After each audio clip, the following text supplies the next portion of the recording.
ఇప్పుడు common language run time అంటే ఏంటి, అది ఎలా వర్క్ అవుతుంది అనేది చూస్తాం.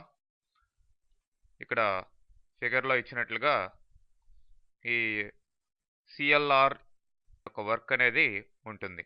మరి ఈ సిఎల్ఆర్కి కావాల్సిన లైబ్రరీస్ అంటే క్లాస్ లైబ్రరీస్ అంటాం, అవంతా కూడా ఈ సిఎల్ఆర్కి ఇంటిగ్రేట్ చేయబడి ఉంటాయి. రన్ టైంలో ప్రోగ్రామ్స్ ఎగ్జిక్యూట్ అయ్యేటప్పుడు అప్లికేషన్స్ అంటే ఏవైతే మీరు విజువల్ స్టూడియో .NETలో డెవలప్ చేశారో వాటన్నిటికీ కావాల్సిన క్లాస్ లైబ్రరీస్ ఈ యొక్క కామన్ లాంగ్వేజ్ రన్ టైంకి ఇంటిగ్రేట్ చేయబడి ఉంటాయి. ఈ లైబ్రరీస్ అంతా కూడా ప్రీ రిటర్న్ కోడ్ అనమాట, ముందరగానే రాసిపెట్టిన కోడ్. ఏవైతే అప్లికేషన్స్కి అవసరమో అవంతా కూడా ముందరగానే రాసిపెట్టి ఉంటుందండి .NETలో. మరి ఈ యొక్క సిఎల్ఆర్ ఏం చేస్తుంది అంటే ఇక్కడ కంపైలేషన్ చేస్తుంది, కోడ్ కంపైలేషన్, మెమొరీ అలొకేషన్, అట్లనే థ్రెడ్ మేనేజ్మెంట్, గార్బేజ్ కలెక్షన్. ఈ 4 వర్క్లో మెయిన్గా సిఎల్ఆర్ మేనేజ్ చేస్తుందండి. ప్రోగ్రామ్ని ఎగ్జిక్యూట్ చేసేటప్పుడు. ఓకే, మరి ఎలా వర్క్ అవుతుందో ఇక్కడ చూసినట్లయితే మామూలుగా మీరు సిలో, C++లో వాటిల్లో లాగా కాకుండా జావాలో లాగా ఇక్కడ కంపైలేషన్ స్ట్రక్చరు సిమిలర్గా ఉంటుంది. ఎందుకు? సిలో, సిపిపిలో వాటిల్లో డైరెక్ట్గా ప్రోగ్రామ్ని కంపైల్ చేస్తారు, ఎగ్జిక్యూషన్ పార్ట్లోకి వచ్చేస్తారు, అంటే ప్రోగ్రామ్ రన్ అయిపోతుంది. అక్కడ ప్లాట్ఫామ్ డిపెండెన్సీ అనేది ఉందన్నమాట, ఇండిపెండెన్సీ లేదు. మరి జావా, .NET ఇవేంటి? Platform independent languages. అంటే ఏ ప్లాట్ఫామ్లో అయినా సరే, అంటే ఏ ఆపరేటింగ్ సిస్టంలో అయినా, ఏ హార్డ్వేర్ సిస్టంలో అయినా సరే వర్క్ అయ్యే విధంగా వీటిలో డెవలప్ చేసిన ప్రోగ్రామ్స్ ఉంటాయి. కాబట్టి మనకి ఇక్కడ 2 స్టేజెస్ అనేటివి ఈ .NETలో కూడా జావాలో లాగా ఉంటాయి. అంటే ఫస్ట్ మీరు C#లో కానీ, VB.NETలో కానీ, J#లో కానీ రాసిన కోడ్ అంటే సోర్స్ కోడ్ అనమాట ఇది. దీన్ని కంపైల్ చేస్తారు. కంపైల్ చేసిన తర్వాత ఆ కంపైల్ చేయబడ్డ కోడ్ ఇంటర్మీడియట్ లాంగ్వేజ్లోకి వస్తుందండి. అంటే డైరెక్ట్గా ఇది ఎగ్జిక్యూటబుల్ కోడ్ కాదు ఇది.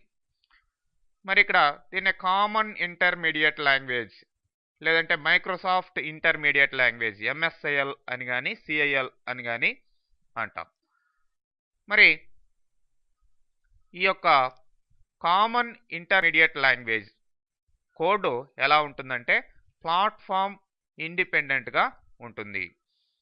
ఆయా స్పెసిఫిక్ లాంగ్వేజెస్లో మనం కంపైల్ చేయబడ్డ కోడు స్పెసిఫిక్ ప్లాట్ఫామ్ కని లేకుండా ఏ ప్లాట్ఫామ్కైనా సరే వర్క్ అయ్యే విధంగా ఈ యొక్క ఇంటర్మీడియట్ లాంగ్వేజ్లో ఉండే కోడ్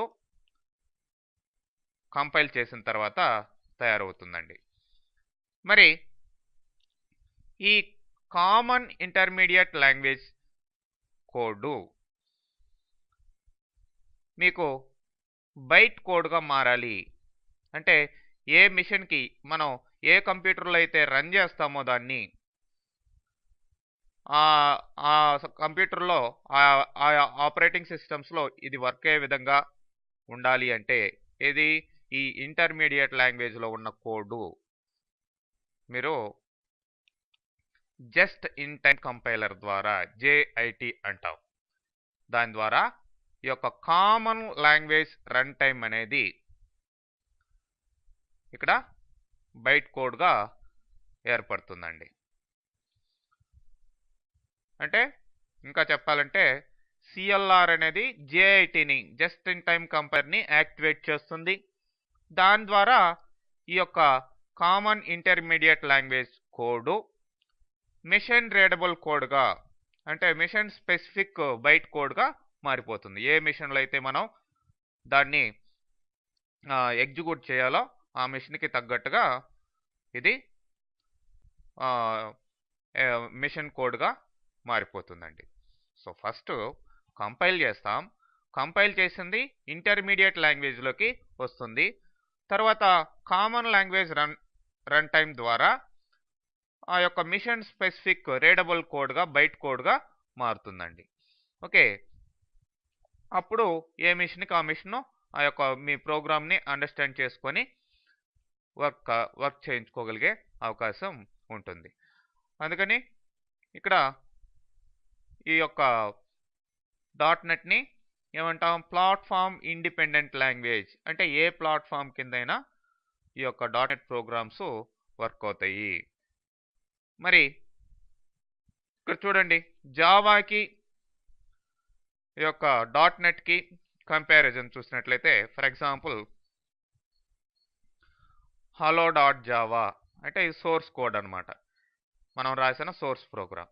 దీన్ని కంపైల్ చేస్తే అక్కడ ఏమవుతుంది, క్లాస్ ఫైల్గా మారుతుంది. దీన్నే బైట్ కోడ్ అని చెప్పేసి అంటాం.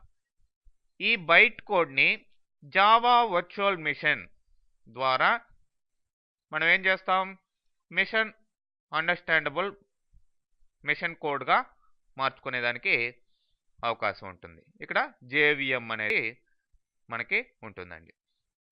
అదే ఇక్కడ .NETలో అంటే ఫర్ ఎగ్జాంపుల్ VB.NET ఇక్కడ ఎగ్జాంపుల్గా తీసుకోవడం జరిగింది. hello.vb అనే సోర్స్ కోడ్ ఉందనుకోండి. దీన్ని కంపైల్ చేసిన తర్వాత ఇంటర్మీడియట్ లాంగ్వేజ్లోకి అంటే hello.exeగా మారుతుంది. ఇక్కడేమో క్లాస్ ఫైల్ మారుతుంది బైట్ కోడ్గా, ఇక్కడేమో exe ఫైల్గా మారుతుంది. అదే ఏమంటాం, intermediate language, common intermediate language అని చెప్పేసి అంటాం ఈ యొక్క exe ఫైల్ని. ఇది కామన్ లాంగ్వేజ్ రన్ టైం ద్వారా, ఇక్కడేమో జావా వర్చువల్ మిషన్, ఇక్కడేమో కామన్ లాంగ్వేజ్ రన్ టైం. దీని ద్వారా ఫైనల్గా ఎగ్జిక్యూటబుల్ కోడ్గా మారుతుందండి. ఓకే, మరి ఇక్కడ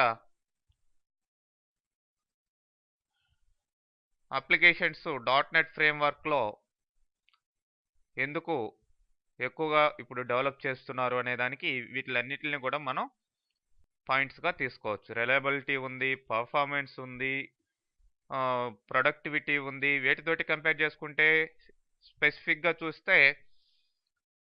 జావా తోటి కంపేర్ చేసుకున్నా, మిగతా లాంగ్వేజ్ తోటి కంపేర్ చేసుకున్నా సరే ఇక్కడ ఇవన్నీ కూడా అడిషనల్ ఫీచర్స్గా అంటే ఇంక్రీజ్డ్ ఫీచర్స్గా ఇక్కడ వీటిని చెప్పుకోవచ్చు. సెక్యూరిటీ అయితేమి, లేదంటే ఆల్రెడీ ఉన్న సిస్టమ్స్ తోటి ఇంటిగ్రేట్ కావడం అయితేమి, డెవలప్మెంట్ ఈజీగా చేయగలగడం అయితేమి, అంటే ర్యాపిడ్ అప్లికేషన్ డెవలప్మెంట్ అనమాట.